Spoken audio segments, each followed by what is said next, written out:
Bem-vindos ao Centro de Estudos Tributários da Faculdade de Direito da Universidade Federal do Rio Grande do Sul. A nossa convidada de hoje é a professora Cláudia Lima Marques, a primeira mulher eleita, escolhida pelos seus pares como diretora da nossa tradicional Faculdade de Direito. E por esse motivo todo especial, nada mais justo e significativo do que eu passar os trabalhos para a condução da nossa colega mestranda Melanie, que vai ler o currículo e fazer a condução dos trabalhos. Colega Melanie, por favor. Obrigada, professor Igor. A professora doutora honoris causa Cláudia Lima Marques possui graduação em Ciências Jurídicas e Sociais pela Universidade Federal do Rio Grande do Sul no ano de 1985. Possui mestrado pela Universidade de Tübingen, Alemanha, no ano de 1987. Doutorado e pós-doutorado pela Universidade de Heidelberg, Alemanha, respectivamente nos anos de 1996 e 2003. É professora titular da Universidade Federal do Rio Grande do Sul e professora permanente do Programa de Pós-Graduação em Direito da URGS. Relatora-geral da Comissão de Juristas do Senado Federal para a atualização do Código de Defesa do Consumidor. Diretora da Associação Luso-Alemã de Juristas e diretora do Centro de Estudos Europeus e Alemães. Coordenadora da Revista de Direito do Consumidor e da Revista de Direito Ambiental da editora Revista dos Tribunais Thomson Reuters. Presidente do Comitê de Proteção Internacional dos Consumidores da International Law Association, diretora da International Association of Consumer Law e da International Law Association Brasil. Ex-presidente da Associação Americana de Direito Internacional Privado e do Instituto Brasileiro de Política e Direito do Consumidor, Brasilcom. Foi professora na Academia de Direito Internacional de Haia, em 2009, é árbitra no Mercosul e jurista colaboradora na Secretaria Nacional do Consumidor do Ministério da Justiça, na Organização dos Estados Americanos e na Conferência de Haia. Membro do Instituto dos Advogados Brasileiros, do Instituto dos Advogados do Rio Grande do Sul, da Academia Brasileira de Letras Jurídicas e da Academia Brasileira de Direito Civil. Recebeu inúmeros prêmios, dentre os quais destacam-se os doutorados honoris causa pela Universidade Savoie-Mont-Blanc, da França, em 2019, pela Justus Liebig Universität Gießen, na Alemanha, em 2018, o Prêmio Vida e Obra As Transformações do Direito Brasileiro e seus Impactos na Teoria Geral do Direito pela Fundação Bung, no ano de 2017, e a Ordem de Cruz ao Mérito, grau de Cavaleiro do Governo da Alemanha, em 2013. Doutrinadora e pesquisadora de renome, assessora à presidência da CAPES. É bolsista Produtividade 1A do CNPq e eleita para o Conselho Assessor do CNPq. Líder do grupo de pesquisa CNPq Mercosul Direito do Consumidor e Globalização. E a diretora da Faculdade de Direito da Universidade Federal do Rio Grande do Sul. Professora Cláudia, agradecemos muito pela sua disponibilidade. A professora Cláudia vai tratar hoje do dever de informar os consumidores sobre os impostos que incidem sobre mercadorias e serviços, no artigo 150, parágrafo 5º da Constituição Federal. Antes, porém, gostaríamos de pedir para nos relatar brevemente a sua trajetória na Universidade Federal do Rio Grande do Sul e o início da sua vida acadêmica. Professora Cláudia, a palavra é sua. Obrigada.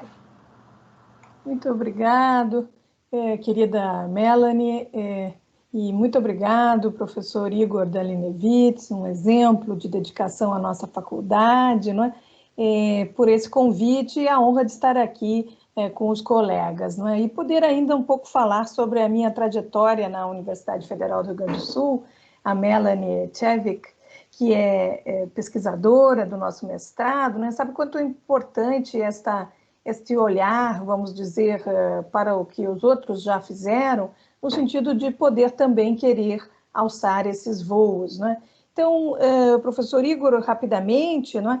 Eu estudei na própria Universidade Federal do Rio Grande do Sul e fui convidada pelo professor Michael Will para poder ir à Alemanha, trabalhar com ele como seria, assim, vamos dizer, uma bolsa de mestrado, de iniciação científica, só no nível já de mestrado. E aceitei o convite, trabalhei na Universidade do Saarland, né, em Saarbrücken, e Mas aquele curso de direito europeu, eu achei, na época não tinha nem o Mercosul, né? Eu achei que era um pouco complicado começar pelo direito europeu, considerando que não havia um direito irmão, vamos dizer, no Brasil ainda, né? Iniciava-se, era 1986, iniciavam-se os trabalhos Brasil-Argentina para formar o Mercosul, né? Então, eu fui direto para fazer um mestrado na Universidade de Tübingen, e lá tive uma dupla especialização, né? Direito civil, de um lado, contratos especificamente, que leva ao direito consumidor, que é o tema da nossa entrevista, né? E direito internacional privado, que era a matéria que eu queria me aprofundar. Feito esse mestrado, eu voltei a Saarbrücken, aí não só para trabalhar nas pesquisas, né, mas para fazer um segundo mestrado que eu uso como especialização, para não ter dois mestrados. Né. Voltei para o Brasil, trabalhei no Ministério da Justiça, na elaboração de leis, que é uma coisa que eu acho muito importante, né, transformar a realidade, o direito não só in the books, né, mas in action, não só pela jurisprudência, mas também pela mudança legislativa. Né? Tive a honra de trabalhar no Estatuto da Criança e do Adolescente e na elaboração do Código de Defesa do Consumidor. E aí fiz o concurso, entrei na universidade, mas não tinha doutorado ainda. E já naquela época já era muito importante. Hoje é praticamente um sine qua non, assim, uma condição obrigatória, né? Mas naquela época ainda era voluntária. Eu, então, retornei voluntariamente para a Universidade de Heidelberg, onde eu fiz o meu doutorado. E tive algumas oportunidades, queria mencionar para todos, né, de pesquisa. Eu trabalhei no Instituto Max Planck, que é onde aprendi muito a fazer pesquisa em grupo, e depois no Instituto Suíço de Direito Comparado, que fica em Lausanne. Ganhei algumas bolsas para poder estudar, não é? E a bolsa mais importante é do DAD, do Serviço Alemão de Intercâmbio Acadêmico, e hoje eu tenho a honra de ser a diretora do Centro de Estudos Europeus Alemães, que é fomentado pelo DAD, mas aí é na nossa universidade, junto com a Pontifícia Universidade Católica, né, um centro das humanidades, reúne 22 programas de pós-graduação, e isso é realmente uma grande honra poder hoje trabalhar também no DAD, né, e abrir algumas oportunidades para os nossos alunos. Então, quando eu passei na universidade, e então, mesmo antes do meu doutorado, né, eu já fundei um grupo de pesquisa.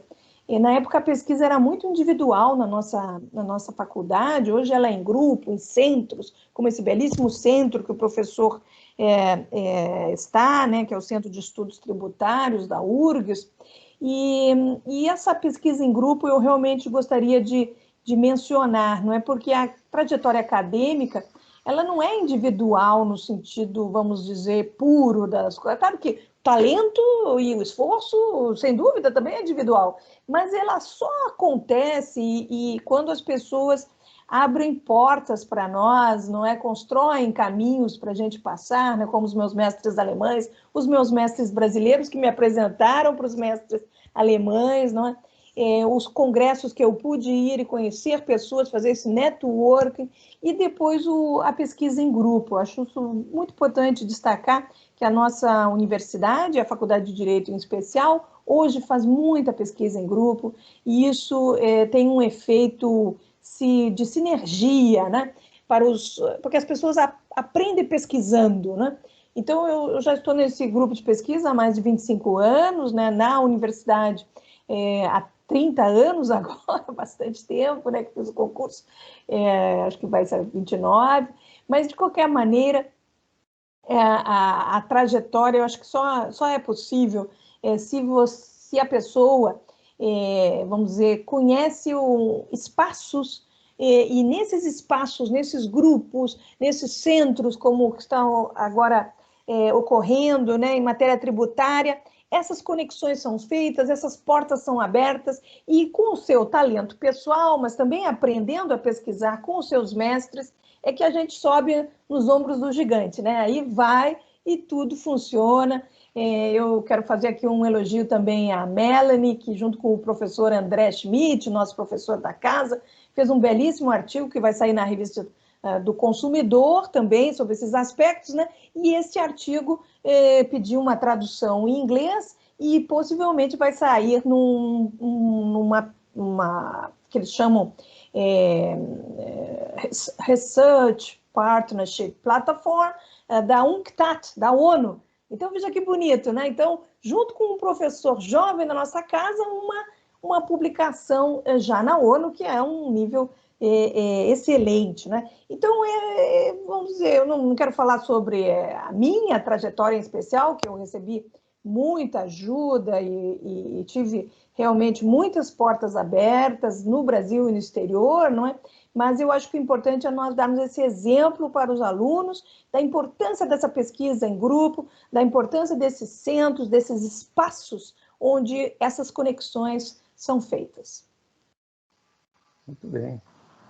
Professora, é realmente um relato muito inspirador, incluindo mais de 25 anos de atividade no grupo de pesquisa, no qual eu mesma tive a honra de ser a sua orientanda no Observatório do CREAS, Superendividamento e Conciliação de Conflitos, sendo testemunha, então, viva dessa sua dedicação, ensino e a proteção aos vulneráveis. Mas, professora, então, no nosso público, certamente há alguns jovens estudantes acadêmicos que têm uma vocação, uma inclinação para a pesquisa. O que a senhora aconselha para eles, então? Muito obrigada, Melanie. Eu aconselho aproximar-se dos mestres, né, desses grupos de pesquisa ou individualmente, dos professores, aonde eles estiverem, não é?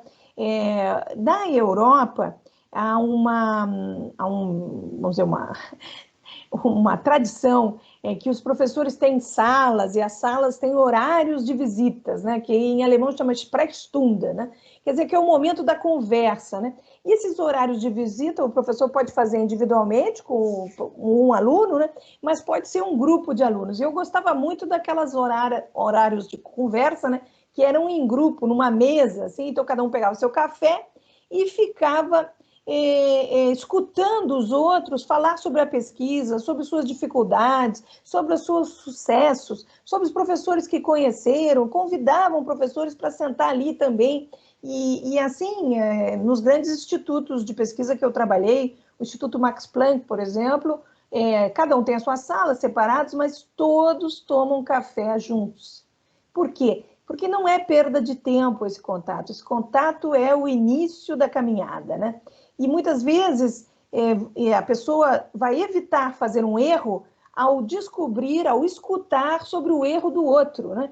Eu copiei na época se fazia xerox, agora é tudo online, né? Mas eu copiei um trecho e não fiz imediatamente a nota de rodapé, depois me esqueci qual era a página. Aí vai demorar um tempão para achar a página certa. Então, veja, um erro básico, mas ele escutou o outro falando ali no cafezinho, ele não passou nenhuma vergonha frente ao professor, ele já aprendeu alguma coisa.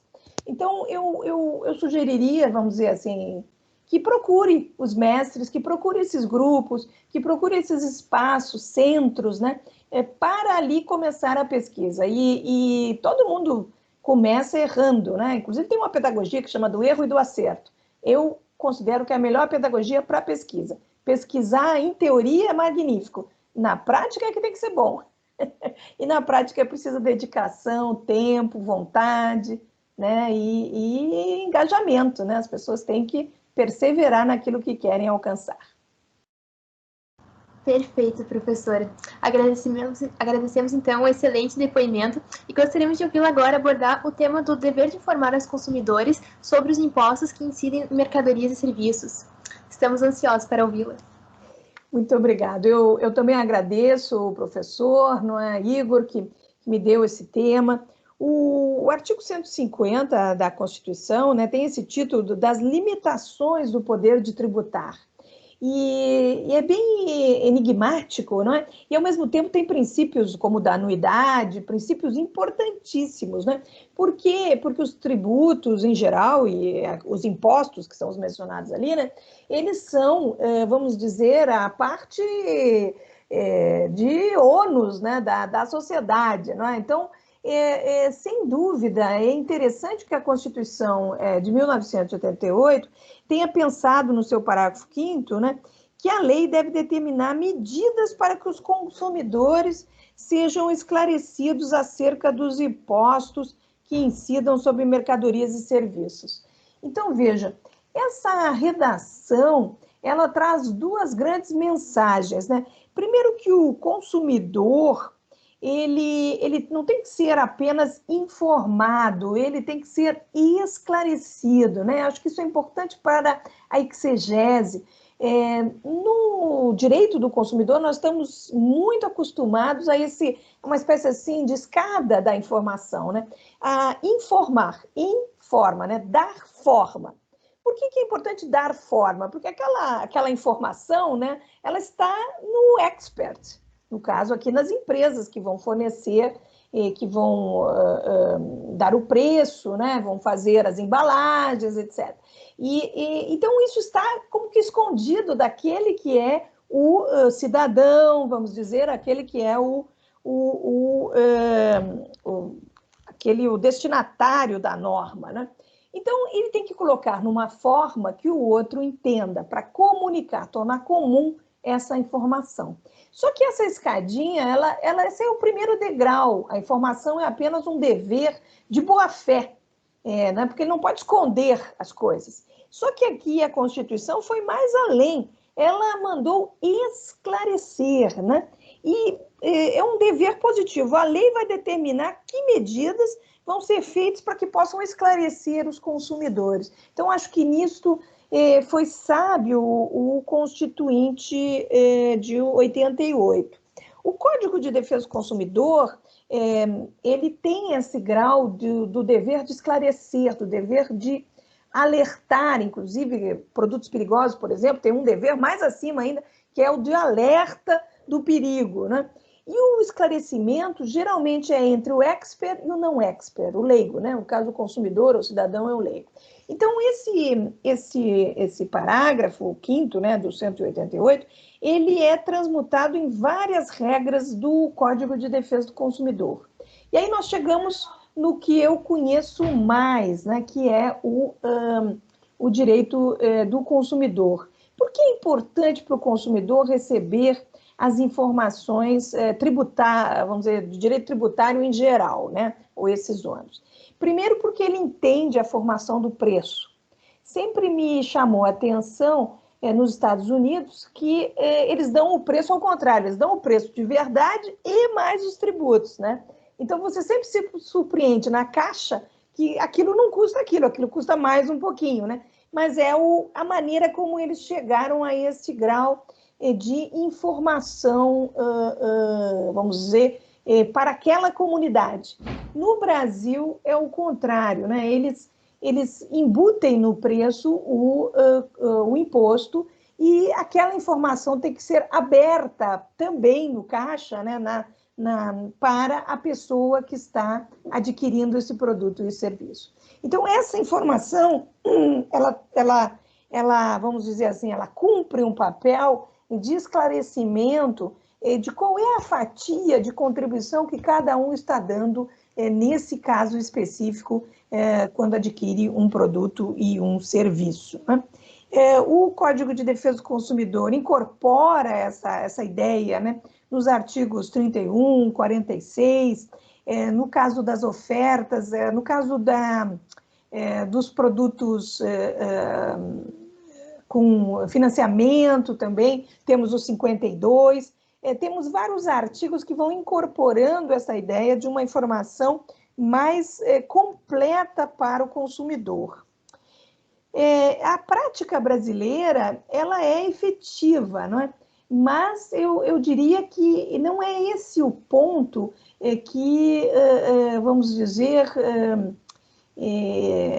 alerta o consumidor. Eu acho que nós precisaríamos pensar, e talvez fosse uma pergunta interessante, né, para o centro, né, em que momentos essa informação poderia ser decisiva para o consumidor? Porque ela é uma informação anexa, né? Ele vai comprar de qualquer maneira, vem aquele valor ou não.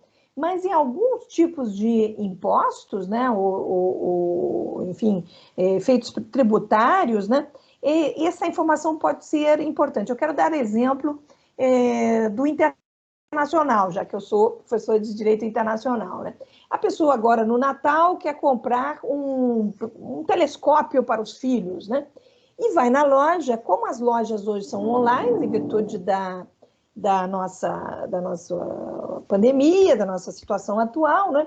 Então, ele tem a possibilidade de comprar, vamos dizer, um telescópio feito no Brasil, né? Tal imposto. Ele tem possibilidade de comprar um telescópio feito importado, né? Mas através da Zona Franca de Manaus, vamos chamar assim, uma outra Zona Franca, e ele tem a possibilidade de ele mesmo fazer a importação. É um produto da China, totalmente importado. E aí incide o imposto. Não é? Então, veja, aquela informação, quando é a importação,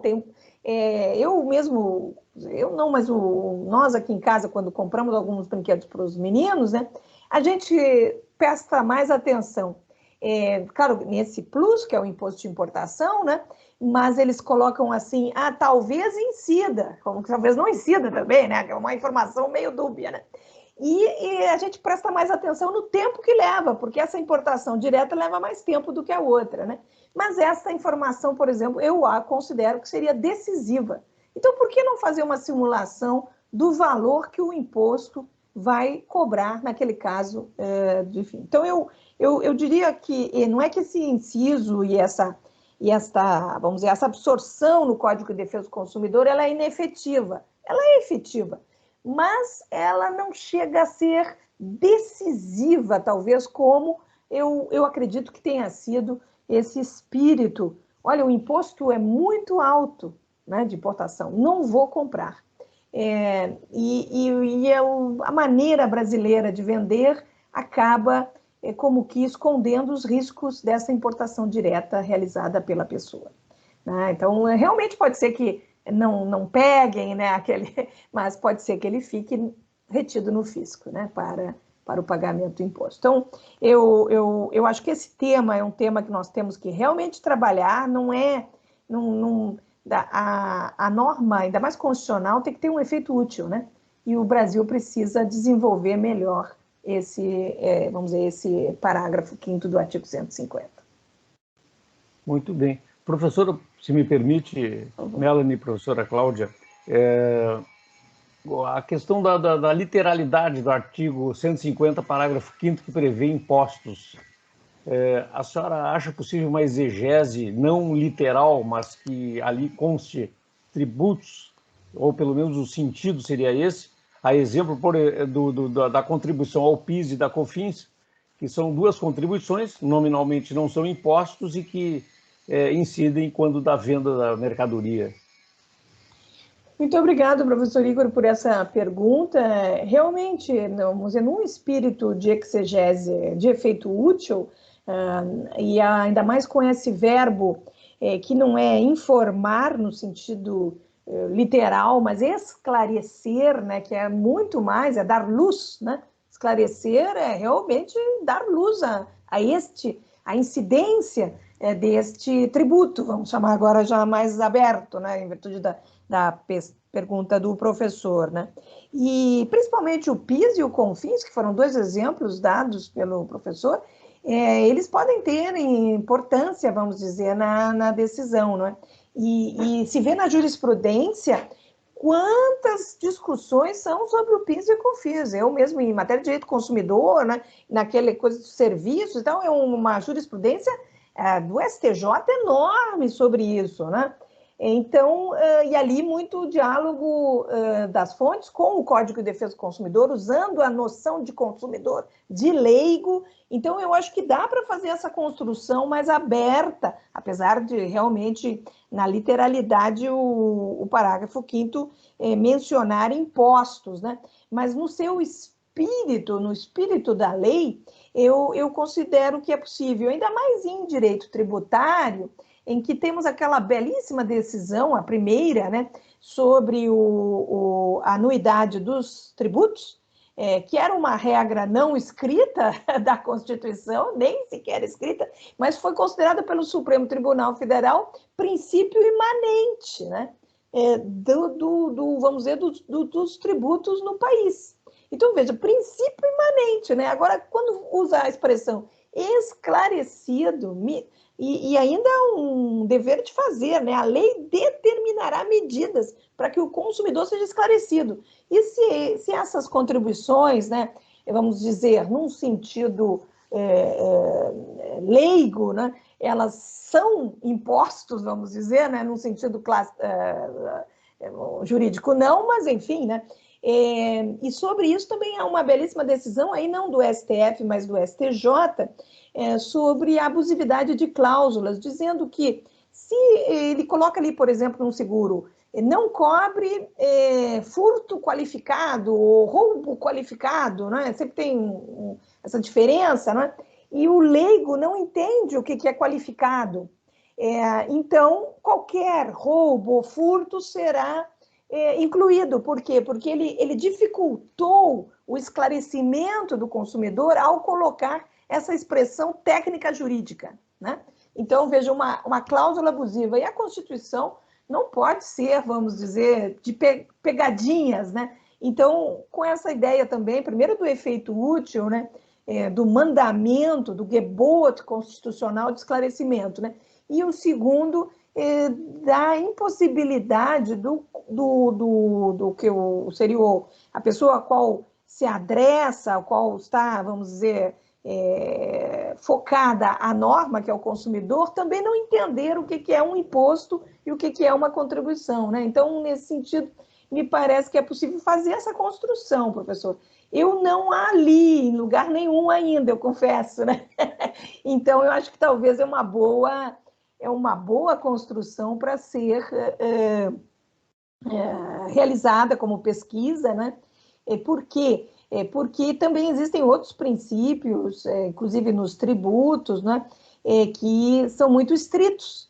E aqui é necessário dizer que aqui não é uma regra tributária, aqui é uma regra de proteção do consumidor. E isso muda os princípios, né? Eu não vejo o parágrafo 5º, apesar do título de limites, né? O limite seria que não foi informado corretamente, né? Esse que é o limite. Então, essa regra, na verdade, se insere dentro do grupo de regras de proteção dos consumidores, na minha opinião. Perfeito. Não, interessante a sua observação. Eu nunca tinha atentado para isso e também não tinha ouvido falar. Na verdade, então, seria uma norma jurídica consumerista inserida no contexto tributário. Ali no artigo 150, como a senhora falou, tem o rótulo limitações ao poder tributário, e que, via de regra, a doutrina considera como algo relacionado à questão da competência impositiva. Sim, e essa observação eu achei muito interessante, que é da percepção de uma regra consumerista, né? Sim, porque assim, tira desse grupo de princípios e coloca em outro grupo de princípios, né? Porque o artigo 5º, inciso 32 da Constituição, traz um mandamento geral para o Estado juiz, para o Estado legislador, para o Estado executivo, promover, na forma da lei, a defesa do consumidor, né? Então, esse mandamento mais geral, que está como cláusula pétrea, inclusive, né? Vamos dizer, chamaria esse parágrafo 5º para o grupo de normas de proteção do consumidor, e que está, sei lá, no 225 de meio ambiente, por exemplo, tem regras do meio ambiente que defendem o consumidor, tem regras de proteção dos idosos que defendem o consumidor, e estão em outras partes da Constituição. Isso permite usar princípios mais, vamos dizer, expansivos, porque são de princípio de proteção, né? E já os princípios tributários, eles são mais estritos, né? Esse que é o perigo. Sim, e a senhora sabe que agora me chamou a atenção, já tentei para uma hipótese, a partir da sua observação. Essa interpretação importante, como uma norma consumerista, me parece que acaba deslocando, então, o eixo que eu sempre tinha como sendo uma questão tributária para o consumerista. E, em sendo assim, o que me chama a atenção, não raramente, aliás, usualmente, nos cupons fiscais, aparece carga tributária aproximada. E aí, então, eu fico, por não entender sobre direito consumidor, eu lhe perguntaria, é uma complexidade a questão tributária para aferir a carga tributária efetiva. É complicado, para aferir a carga tributária efetiva é complicado. Por isso, essa expressão, não raramente que aparece como carga tributária aproximada. A senhora acredita, pensa que à luz do direito consumerista, princípios e regras, essa carga tributária não pode ser aproximada, digamos assim, algum imperativo legal no sentido de que essa carga tributária, se eventualmente algum obstáculo que não consiga ser esclarecido 100%, mas que seja rigorosa e não tão frouxa, digamos assim, nesse sentido que me parecia razoável até pela perspectiva tributária, em razão da dificuldade tributária, pela perspectiva consumerista. A senhora acredita que, então, não pode ser tão frouxa assim, como eu acredito, não quer dizer que os colegas tributaristas fossem concordar comigo, mas Sim. Pela perspectiva que a senhora apresenta de interpretação do eixo consumerista, não é desculpa para o fornecedor a complexidade do sistema tributário, e ele teria que se esforçar ao máximo para chegar perto, ou pelo menos aproximar a realidade da carga tributária envolvida, ou a carga de impostos, que seja. Muito obrigado, professor, por essa também importante pergunta.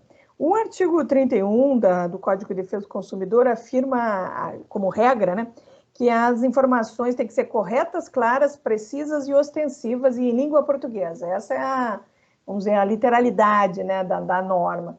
Então, realmente, esse aproximado, ele não é preciso, né? Então, vendo no direito comparado, da minha experiência, por exemplo, nos Estados Unidos, a regra tributária é calculada até no cents, nos centavos, né? Ali na hora. Também não deve ser muito mais fácil do que a carga tributária brasileira, né? Bom, mas talvez seja, não vou entrar nesse detalhe, porque eu pouco sei do direito tributário.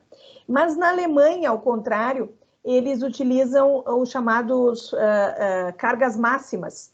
Eles colocam o máximo do valor daquele imposto, né? Então, é diferente. Ele dá uma informação precisa, que o máximo do imposto será aquilo, né? E o outro não. Então, isso permite vamos dizer, um cálculo para o consumidor, né, no sentido de uma liberdade de eleição, se ele acha aquilo razoável, ao mesmo tempo chama atenção, né, da carga tributária. Por exemplo, em livros na Alemanha, a carga tributária é bem pequena. Então, eles colocam o máximo, mas aquele máximo não vai ser atingido, geralmente é bem menos. Então, isso é uma maneira de conseguir uma informação precisa, né? Eu realmente fico sem poder lhe responder exatamente isso. Eu acho que haveriam outras maneiras de ser mais preciso, né? E eu me recordo, mas eu não consegui, para essa entrevista, não consegui cópia da ação, que o Ministério Público do Rio Grande do Sul, o procurador Valério Dalpai, Paulo Valério Dalpai Moraes, ele teria entrado com uma ação sobre isso, sobre a informação que não era suficientemente precisa em matéria tributária. Então, cabe ao centro, né, a nós aqui, porque eu, infelizmente, em virtude dessa época natalina e tal, eu não consegui me preparar tão bem para a entrevista. Mas, de qualquer maneira, existe essa ação, uma ação mais antiga, com o também procurador, professor Bonato. Esta ação, eu me lembro que foi publicada na revista Direito do Consumidor, ou pelo menos me foi enviada. E ali se discutia isso, sobre a forma desse esclarecimento ao consumidor, se ele era suficiente. E eu me lembro que ela foi dada como procedente, pelo menos pelo Tribunal do Rio Grande do Sul, depois já não acompanhei mais. Então, me parece que é um tema, pelo menos já foi judicializado, não digo nesse formato que o professor pergunta agora, mas é um tema verdadeiro mesmo, porque pode ser que não seja suficientemente precisa sobre a ótica consumerista a informação tributária dada, né? Então, fica a pergunta, né, se o centro não pode pesquisar isto e nós não podemos, então, continuar esse intercâmbio tão positivo entre as duas disciplinas. Excelente sugestão. E, professora, não querendo monopolizar aqui e alongar, mas fiquei curioso pela perspectiva consumerista, aquela situação que a senhora mencionou, comprando brinquedos para os filhos, vamos supor, de um site que, na verdade, não está sediado, digamos assim, hospedado no Brasil, né? E que em português aparece ali a oferta. O direito consumerista tem conseguido resolver essa questão. Eu não sei se eles informam ou não a carga tributária. Isso. Muito obrigado, professor. O exemplo que eu dei, a maioria do comércio eletrônico, pelo menos agora durante a pandemia, como o comércio eletrônico ele é muito, vamos dizer assim, inseguro, né? Já pelo fato da pessoa pagar e ainda não receber nada, né? Demora um pouquinho. As pessoas procuram segurança geralmente em marcas, em lojas que existem também fisicamente. Então, nesse caso, são grandes magazines, redes, que acabam pegando a maioria do comércio eletrônico, nesse caso de importação do próprio consumidor. A outra parte são pequenos empresários, que aí eles mesmos fazem, então não tem esse problema vamos dizer, do imposto, né? Nem sei se tem informação correta, isso também não sei. Mas na sua pergunta, é realmente um comércio internacional de consumo. E para isso existe um projeto de lei, que é o projeto de lei 3514 de 2015, já aprovado por unanimidade no Senado Federal, que é para a atualização do Código de Defesa do Consumidor, que sequer usa a expressão internet. Porque a internet no Brasil, o www, é de 1995, e o código é de 1990, entrou em vigor em 91, né? Então, era impossível. Eles falam em direito de arrependimento, etc., e que é usado também para o comércio eletrônico, mas o 49 não usa a internet. E nem tem esses fenômenos novos do também consumo compartilhado, que é muito baseado na confiança da marca, né? Bem, então, para responder a sua pergunta, esses sites internacionais, mesmo que eles estejam em português, eles deveriam, e principalmente se estiverem em português, eles deveriam a eles se aplicar o regramento brasileiro, isso pelos precedentes existentes no STJ. O principal precedente é o caso Panasonic, do ano de 2000, em que, no caso, até era um turista, né, que comprou da marca Panasonic. Mas a interpretação é que todos os sites direcionados para o Brasil em português deveriam seguir as regras, vamos dizer, normas imperativas, né, leis de polícia, como diz, do Código de Defesa do Consumidor. A pergunta é se isso ocorre na prática. Não ocorre na prática. Então, esses sites internacionais, eles acabam impondo aos consumidores brasileiros cláusulas de eleição da lei, que são eleitas outras leis, geralmente tentam cláusulas de arbitragem também. Então, nesse ponto, se as nossas lojas já afirmam que pode incidir o imposto ou pode não incidir o imposto, é a única informação que tem. Isso eu revi para essa entrevista, então não é uma informação precisa, clara, nada, e nem calcula qual é o imposto, que na parte do cálculo a gente podia pedir que melhorasse, né? Então, os sites internacionais então, nem afirmam, mas claro que a pessoa, ao estar comprando nesse site internacional, ela assume esse perigo de ter que pagar o imposto. Realmente, essa parte de informação não é cumprida nem pelos sites nacionais, nem pelos sites, muito menos, vamos dizer assim, pelos sites internacionais. Isso também é um tema importante que nós temos que evoluir. A Europa conseguiu, de forma muito inteligente, alguns estímulos que aqueles que querem vender e vão mandar coisas para aqueles consumidores, porque eles querem os consumidores, né? Então, tem que se adaptar às leis da União Europeia. E fizeram uma série de regulamentos. Nós temos um regulamento sobre comércio eletrônico no Mercosul, que já está em vigor, e temos um acordo para os países do Mercosul. Esse não está em vigor, mas já pode ser usado a favor do consumidor, no caso da importação ser da Argentina, Uruguai, Paraguai, e dos países associados, né, que é Chile, Peru, Bolívia. Então, existe alguma coisinha, mas eu acho que aqui também merece um estudo e um desenvolvimento maior. Tá ótimo. Professora Cláudia, de minha parte, muito obrigado. E quero, antes de a colega Melanie se manifestar, eu gostaria de reiterar aqui meus cumprimentos pela eleição à primeira diretora em 120 anos de história.